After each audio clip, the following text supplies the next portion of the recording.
Good morning, guys. It's Michael from Foundation Fitness. I want to show you a few pushing activities today.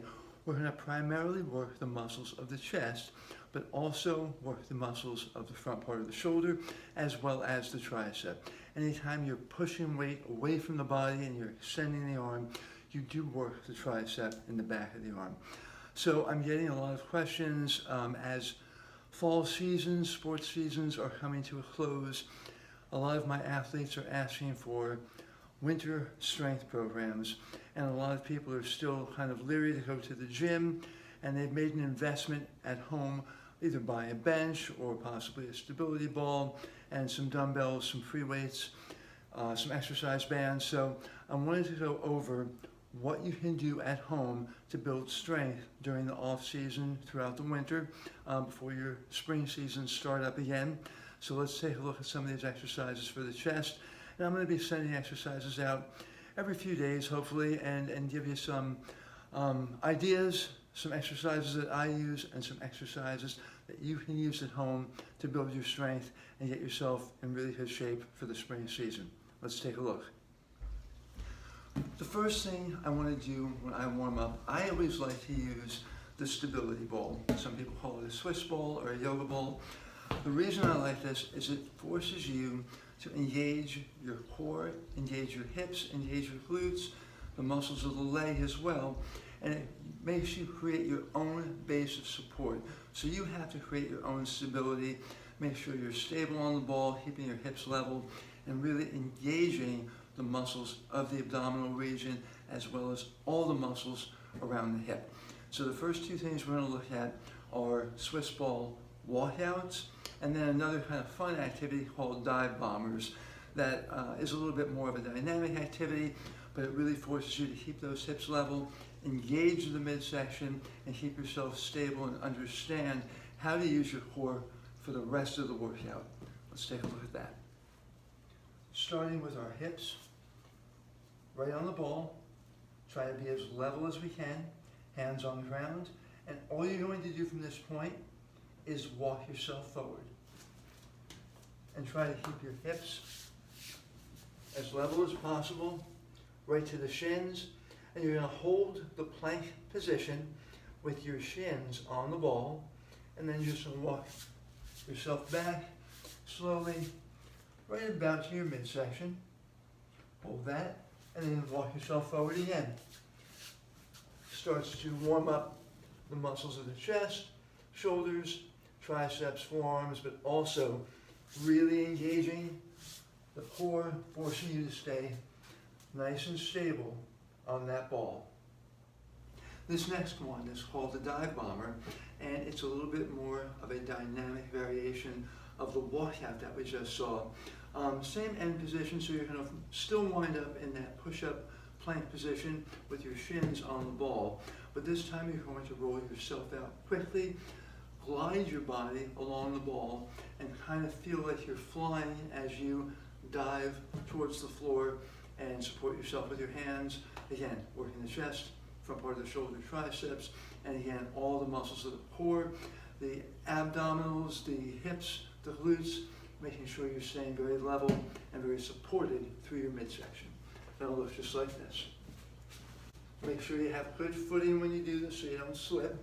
That's why I'm using the mat.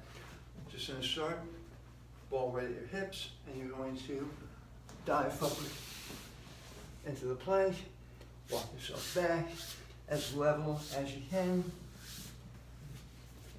and then off to the next one. Diving forward, feels like you're flying. Make sure you hold that position, find your center, find your balance, engage those abs, and really give yourself a good total body warm-up with this one. So with this next exercise, we're going to start to use the dumbbells. You don't have to be heavy, just enough weight to get some blood flowing, but what we do want to do is make sure we're walking out into a very good bridge position on the ball. And again, as I mentioned, I love using the stability ball because it forces you to create your own base of support as opposed to a bench, which is going to provide the support for you. So you're going to have dumbbells at your knees. You're just going to roll yourself forward so your head and the tops of your shoulders are supported on the ball. Your feet will be in front of you, and you're going to keep your body at 90 degrees. So your torso through your knees is going to be very level, and then knees are bent at 90 degrees with your feet very straight, squeezing through the hamstrings and the glutes, engaging the midsection to make sure you're giving yourself a very good base of support.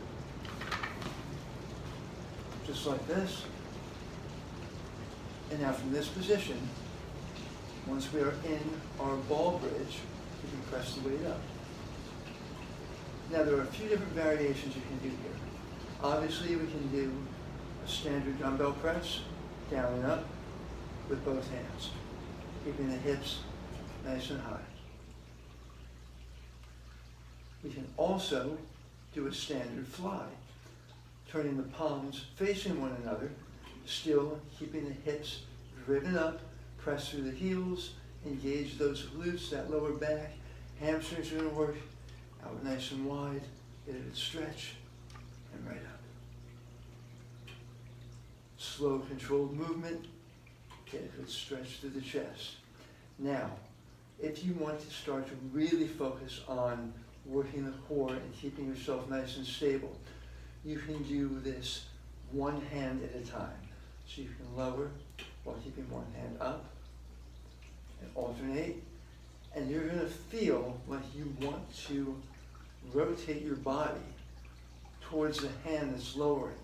So you really have to engage those glutes and that midsection to keep you very, very stable. You can do it with the hands up. You can also do it with the hands down and pressing up. A little bit easier this way with the hands down.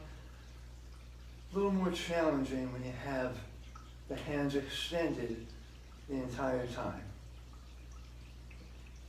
The last thing I want to show you is reciprocal motion, where you can move the weight at the same time, lowering one, raising the other.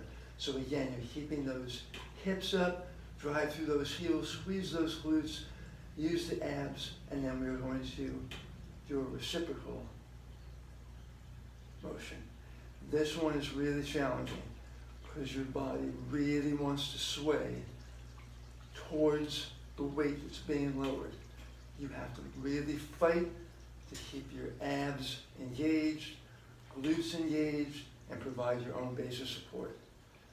Give these all a try. Great progressions. All really good for working the chest, working the delts, working the triceps, and especially working the core. Give these a try at home. Well worth your time and effort. The next thing I want to show you is a standard dumbbell bench press. And I am using an incline bench just because I have a bit of a shoulder issue, and I find that the incline bench provides me with some relief. If you don't have an incline bench, of course a flat bench is perfectly fine.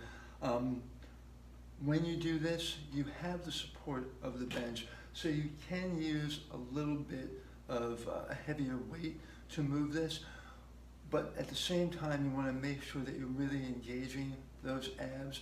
Keep yourself strong through your midsection, and that's why, as I mentioned, I like to warm up with the stability ball and some of those core activities to make sure, regardless of whether I'm on the ball, the bench, or standing, my abs are always engaged.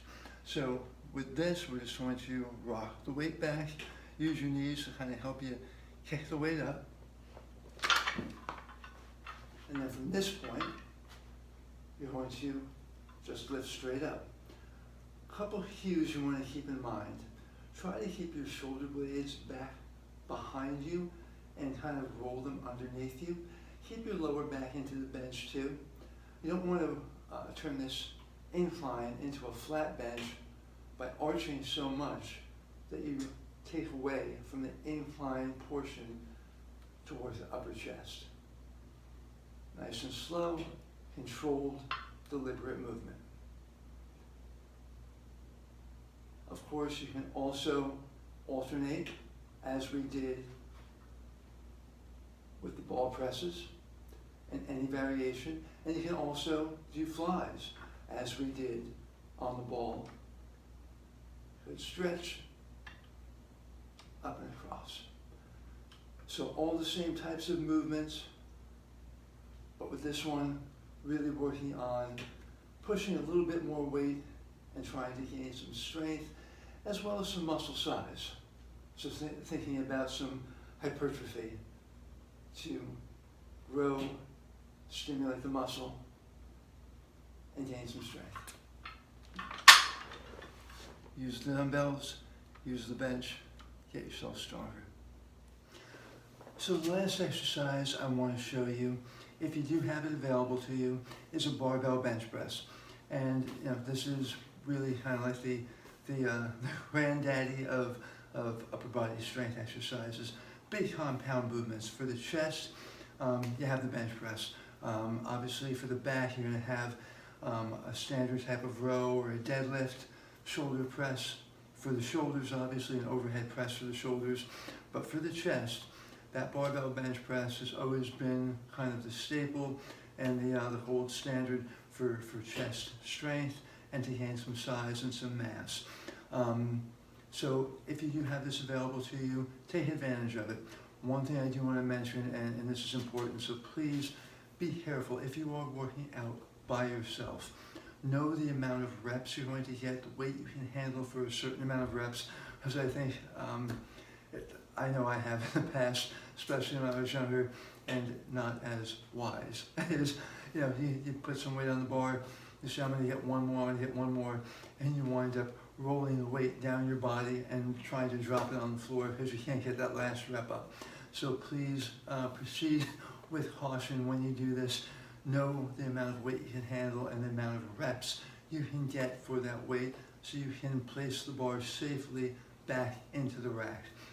Nonetheless, this one's going to look like this. Again, I'm using the incline just because I need to protect my shoulder, but certainly a flat bench is more than fine and probably even more of the standard than the incline press. Just underneath the bar, hands about even on the bar. You can always find the line on the bar to set your hands evenly. Make sure your lower back is pressed in. Rotate those shoulders underneath you so you really are firing that chest up.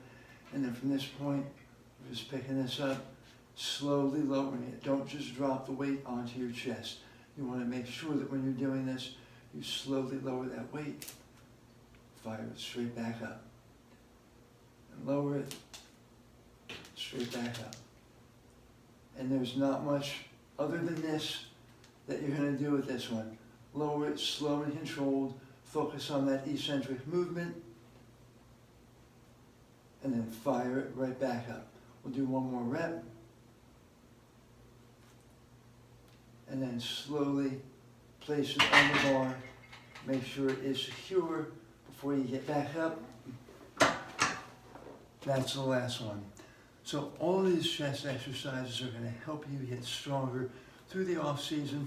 I mentioned in the beginning of the video that this was for some of the athletes who are still participating in sports, but I want to mention this is for everyone who I work with, everyone who I train. You know that I've told you this before, I consider everyone an athlete. If you are working out, if you are playing a sport, if you are playing a recreational sport, and you are in your 40s, 50s, 60s, and you're an avid runner, or you are a soccer player, or you are just taking fitness classes, or doing whatever you do to keep yourself in shape, you are an athlete, and it's important to cycle through workouts throughout the year and make sure you focus on some strength and building some muscle size at certain points of the year. So take advantage of these exercises that I showed you today. Use them. I'll use them with you. And if you have any questions about any of this, you know you can always feel free. Reach out to me. Happy to help in any way I can. Enjoy them. I'll see you guys real soon.